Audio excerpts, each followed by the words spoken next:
ਕਈ ਦਿਨਾਂ ਤੋਂ ਅਸੀਂ ਅਨਹਦ ਨਾਦ 'ਤੇ ਚਰਚਾ ਕਰ ਰਹੇ ਹਾਂ। ਉਸ ਦੇ ਵਿੱਚ ਮੈਂ ਅੱਜ ਸ੍ਰੀ ਗੁਰੂ ਗ੍ਰੰਥ ਸਾਹਿਬ ਜੀ ਦੇ ਵਿੱਚ ਜੋ 4 ਲਾਵਾਂ ਦਾ ਜ਼ਿਕਰ ਹੈ, ਉਸ ਦੀ ਦੂਸਰੀ ਲਾਮ ਦੇ ਆਖਿਰ ਦੇ ਵਿੱਚ ਗੁਰੂ ਸਾਹਿਬ ਨੇ ਲਿਖਿਆ, ਜਨ ਨਾਨਕ ਦੂਜੀ ਲਾਮ ਚਲਾਈ ਅਨਹਦ ਸ਼ਬਦ ਵਜਾਇਆ। ਇਸ 'ਤੇ ਚਰਚਾ ਕਰ ਰਿਹਾ, ਮੈਂ ਆਪਣੇ ਵਿਚਾਰ ਇਹਦੇ 'ਤੇ ਦੇ ਰਿਹਾ।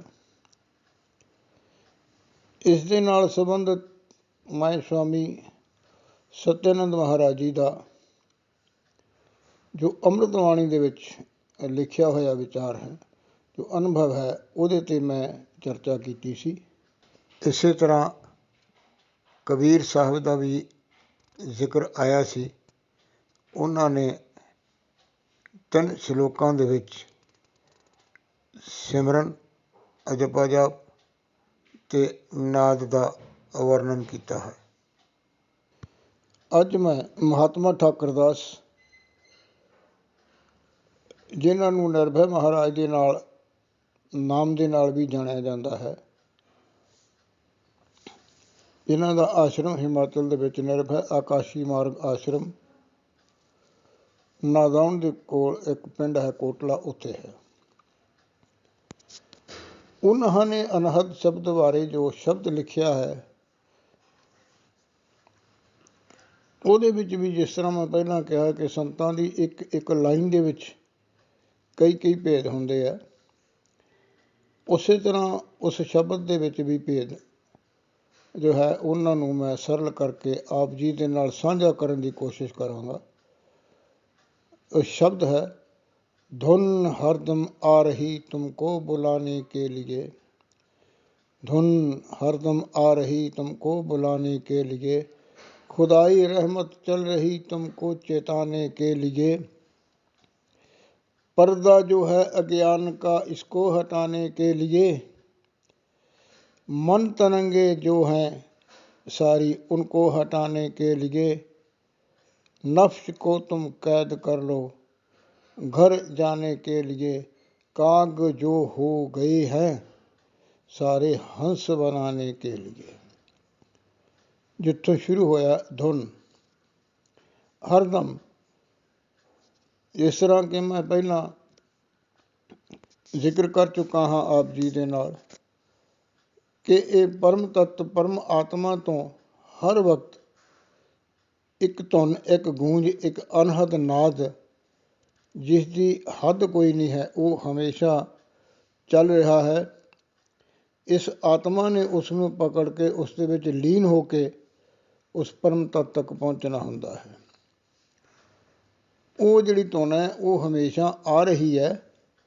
ਕਿਹਨੂੰ ਬੁਲਾਉਣ ਵਾਸਤੇ? ਸਾਨੂੰ ਬੁਲਾਉਣ ਵਾਸਤੇ, ਅਧਿਆਤਮਿਕ ਦੇ ਯਾਤਰੀਆਂ ਨੂੰ ਬੁਲਾਉਣ ਵਾਸਤੇ, ਇਸ ਰਸਤੇ 'ਤੇ ਚੱਲੇ ਹੋਏ ਸਿੱਧ ਪੁਰਸ਼ਾਂ ਨੂੰ ਬੁਲਾਉਣ ਵਾਸਤੇ ਇਹ ਧੁਨ ਜਿਹੜੀ ਹੈ ਉਹ ਹਮੇਸ਼ਾ ਜਿਹੜੀ ਹੈ ਨਾ ਉਹ ਚੱਲ ਰਹੀ ਹੈ। ਉਹਦੇ ਵਿੱਚ ਕੀ ਹੈ ਕਿ ਉਹ ਪਰਮਾਤਮਾ ਦੀ ਰਹਿਮਤ ਹੈ, ਉਹ ਪਰਮਾਤਮਾ ਦੀ ਮਿਹਰ ਹੈ, ਉਹ ਸਦਾ ਚੱਲ ਰਹੀ ਹੈ। ਸਾਨੂੰ ਯਾਦ ਕਰਾਉਂਦੀ ਹੈ ਕਿ ਭਾਈ ਹੇ ਜੀਵ, ਤੇਰਾ ਕੰਮ ਇਸ ਆਤਮਾ ਨੂੰ ਪਰਮ ਤੱਤ ਦੇ ਨਾਲ ਮਿਲਾਉਣ ਦਾ ਹੈ, ਤੂੰ ਇਸ ਰਸਤੇ 'ਤੇ ਚੱਲ।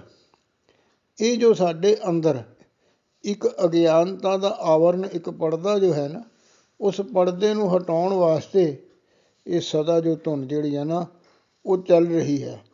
ਇਸ ਦੇ ਵਿੱਚ ਕੀ ਹੁੰਦਾ ਹੈ ਕਿ ਸਾਡੇ ਅੰਦਰ ਦੀਆਂ ਜੋ ਮਾਨਸਿਕ ਤਰੰਗਾਂ ਇੱਧਰ ਉੱਧਰ ਸਾਨੂੰ ਬਿਖੇਰੀ ਰੱਖਦੀਆਂ, ਕਦੇ ਮਨ ਇੱਧਰ ਚੱਲਦਾ, ਕਦੇ ਮਨ ਇੱਧਰ ਚੱਲਦਾ, ਉਹਨਾਂ ਸਾਰੀਆਂ ਤਰੰਗਾਂ ਨੂੰ ਹਟਾ ਕੇ ਇੱਕ ਥਾਂ 'ਤੇ ਇਕਾਗਰ ਕਰਨ ਵਾਸਤੇ, ਧਿਆਨ ਦੀ ਅਵਸਥਾ ਬਣਾਉਣ ਵਾਸਤੇ, ਅਗਿਆਨ ਦਾ ਜੋ ਪਰਦਾ ਹੈ ਨਾ ਉਹਨੂੰ ਹਟਾਉਣ ਵਾਸਤੇ ਇਹ ਧੁਨ ਹਮੇਸ਼ਾ ਜੋ ਹੈ ਉਹ ਚੱਲ ਰਹੀ ਹੈ। ਅੱਗੇ ਸ਼ਬਦ ਆਉਂਦਾ, ਨਫਸ ਕੋ ਤੁਮ ਕੈਦ ਕਰ ਲੋ ਘਰ ਜਾਣੇ ਕੇ लिए। ਇਹ ਜੋ ਨਫਸ ਹੈ, ਇਸ ਦਾ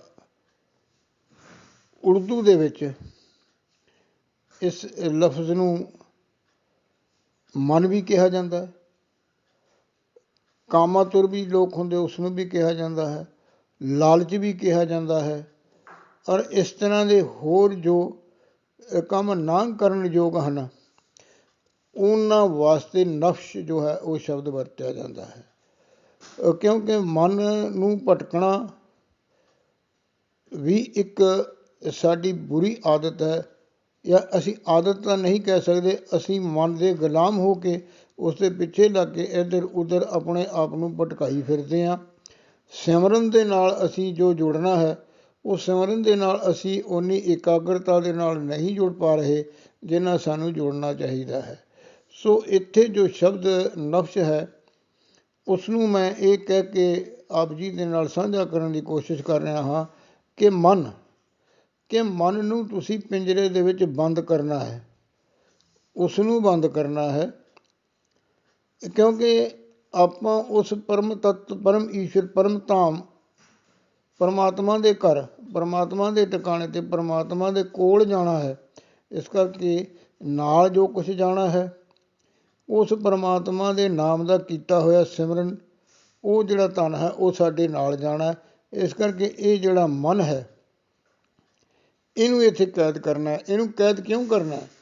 ਕਿ ਮਨ ਨੇ ਸਾਡੀ ਜੋ ਹੈ ਨਾ ਫਿਤਰਤ, ਸਾਡੀ ਜੋ ਪ੍ਰਵਿਰਤੀ ਹੈ ਨਾ, ਉਹਨੂੰ ਕੀ ਕਰਤਾ ਹੈ ਕਿ ਅਸੀਂ ਹੰਸ ਸੀਗੇ, ਅਸੀਂ ਪਵਿੱਤਰ ਆਤਮਾ ਹਾਂ, ਉਸ ਮਾਲਕ ਦਾ ਅੰਸ਼ ਹਾਂ। ਜਿਸ ਤਰ੍ਹਾਂ ਮੈਂ ਹੰਸ ਆਤਮਾ ਦਾ ਜ਼ਿਕਰ ਪਹਿਲਾਂ ਵੀ ਕਰ ਚੁੱਕਾ ਹਾਂ ਕਿ ਅਸੀਂ ਹੰਸ ਹਾਂ। ਹੰਸ ਆਏ, ਪਰ ਅਸੀਂ ਇੱਥੇ ਕਾਮਾਤੁਰ ਹੋ ਕੇ, ਲਾਲਚੀ ਹੋ ਕੇ, ਮਾਇਆ ਦੇ ਵਸ ਪੈ ਗਏ, ਲੋਭ ਦੇ ਵਸ ਪੈ ਗਏ, ਕਾਮ ਕ੍ਰੋਧ, ਇਹ ਜੋ ਵਾਸਨਾਵਾਂ ਦੇ ਵਸ ਪੈ ਕੇ ਅਸੀਂ ਜੋ ਹੈ ਨਾ ਆਪਣੇ ਆਪ ਨੂੰ ਕਾਂ ਬਣਾ ਲਿਆ। ਕਾਂ ਬਣਾ ਲਏ ਦਾ ਮਤਲਬ ਵੀ ਕਾਂ ਜੋ ਹੈ ਉਹ ਜ਼ਰੂਰੀ ਨਹੀਂ ਹੈ ਕਿ ਉਹਨੇ ਚੰਗੀ ਚੀਜ਼ ਖਾਣੀ ਹੈ। ਕਾਂ ਇੱਧਰ ਉੱਧਰ ਮੂੰਹ ਮਾਰਦਾ ਹੈ, ਲੇਕਿਨ ਹੰਸ ਜੋ ਹੈ ਉਹ ਪਵਿੱਤਰ ਮੋਤੀ ਹੀ ਚੁਗਦਾ ਹੈ। ਇਸ ਸਾਰੇ ਸ਼ਬਦ ਦੇ ਵਿੱਚ ਜੋ ਪ੍ਰਮੁੱਖ ਗੱਲ ਹੈ ਉਹ ਹੈ ਧੁਨ, ਔਰ ਉਹ ਧੁਨ ਨਿਰੰਤਰ ਚੱਲ ਰਹੀ ਹੈ, ਹਰਦਮ ਆ ਰਹੀ ਹੈ। ਅਸੀਂ ਉਸ ਧੁਨ ਨੂੰ ਸੁਣਨਾ ਹੈ, ਉਸ ਧੁਨ ਦੇ ਵਿੱਚ ਸਮਾਉਣਾ ਹੈ। ਉਸ ਧੁਨ ਦੇ ਵਿੱਚ ਸਮਾ ਕੇ ਅਸੀਂ ਉਸ ਪਰਮ ਈਸ਼ਵਰ, ਪਰਮ ਦਾਤਾ, ਪਰਮ ਕਿਰਪਾਲੂ, ਪਰਮ ਦਿਆਲੂ, ਪਰਮਹੰਸ ਪਰਮਾਤਮਾ ਦੇ ਕੋਲ ਜਾਣਾ ਹੈ। ਇਹ ਧੁਨ ਜੋ ਆ ਰਹੀ ਹੈ, ਇਹ ਸਾਨੂੰ ਇਹਦਾ ਚੇਤਾ ਕਰਾਉਂਦੀ ਰਹਿੰਦੀ ਹੈ। ਅੱਜ ਮੈਂ ਫਿਰ ਆਪ ਜੀ ਦੇ ਨਾਲ ਇਹ ਗੱਲ ਦੁਬਾਰਾ ਸਾਂਝੀ ਕਰ ਰਿਹਾ ਹਾਂ ਕਿ ਮੈਂ ਇਹ ਜੋ ਅਧਿਆਤਮਕ ਦੇ ਉੱਪਰ ਚਰਚਾ ਆਪ ਜੀ ਦੇ ਨਾਲ ਸਾਂਝੀ ਕਰ ਰਿਹਾ ਹਾਂ, ਇਹ ਜੋ ਮੈਨੂੰ ਸੰਤਾਂ ਮਹਾਂਪੁਰਸ਼ਾਂ ਤੋਂ ਗਿਆਨ ਰੂਪ ਦੇ ਵਿੱਚ ਪ੍ਰਸ਼ਾਦ ਮਿਲਿਆ ਹੈ, ਉਹ ਪ੍ਰਸ਼ਾਦ ਜੋ ਹੈ ਨਾ ਮੈਂ ਉਹ ਆਪਸ ਦੇ ਵਿੱਚ ਆਪ ਜੀ ਦੇ ਨਾਲ ਵੰਡ ਰਿਹਾ ਹਾਂ। ਜਦੋਂ ਆਪਾਂ ਕਿਸੇ ਮੰਦਰ, ਗੁਰਦੁਆਰੇ ਜਾਂਦੇ ਹਾਂ ਤਾਂ ਆਪਾਂ ਨੂੰ ਪ੍ਰਸ਼ਾਦ ਮਿਲਦਾ।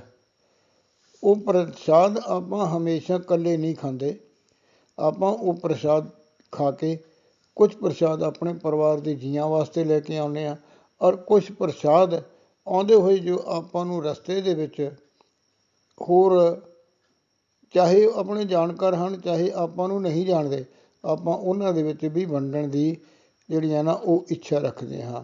ਇਸੇ ਤਰ੍ਹਾਂ ਮੈਨੂੰ ਜੋ ਮਿਲਿਆ, ਮੈਂ ਉਹ ਪ੍ਰਸ਼ਾਦ ਰੂਪ ਦੇ ਵਿੱਚ ਆਪ ਜੀ ਦੇ ਨਾਲ ਸਾਂਝਾ ਕਰ ਰਿਹਾ ਹਾਂ, ਆਪ ਜੀ ਦੇ ਨਾਲ ਮੈਂ ਵੰਡ ਰਿਹਾ ਹਾਂ।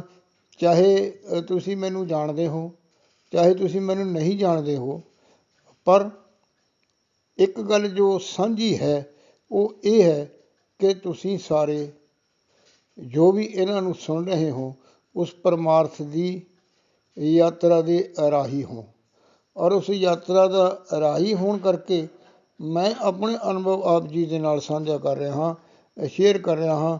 ਔਰ ਇਹ ਉਮੀਦ ਕਰਦਾ ਕਿ ਅੱਜ ਨਹੀਂ ਤਾਂ ਆਉਣ ਵਾਲੇ ਸਮੇਂ ਦੇ ਵਿੱਚ ਇਹ ਜੋ ਮੇਰਾ ਅਨੁਭਵ ਹੈ, ਇਹ ਜੋ ਮੇਰਾ ਗਿਆਨ ਜੋ ਹੈ, ਇਹ ਆਪ ਜੀ ਨੂੰ ਜ਼ਰੂਰ ਸਹਾਈ ਹੋਏਗਾ, ਆਪ ਜੀ ਨੂੰ ਇਸ ਰਸਤੇ 'ਤੇ ਚੱਲਣ ਦੇ ਵਿੱਚ ਸੁਖਿਆਈ ਦੇਵੇਗਾ ਔਰ ਇੱਕ ਨਾ ਇੱਕ ਦਿਨ ਇਸ ਰਸਤੇ 'ਤੇ ਚੱਲਦੇ ਹੋਏ ਆਪ ਸਭ ਗੁਰੂ ਮਹਾਰਾਜ ਦੇ ਆਸ਼ੀਰਵਾਦ ਨਾਲ ਪਰਮਾਤਮਾ ਦੀ ਕਿਰਪਾ ਨੂੰ ਜ਼ਰੂਰ ਪ੍ਰਾਪਤ ਕਰੋਗੇ।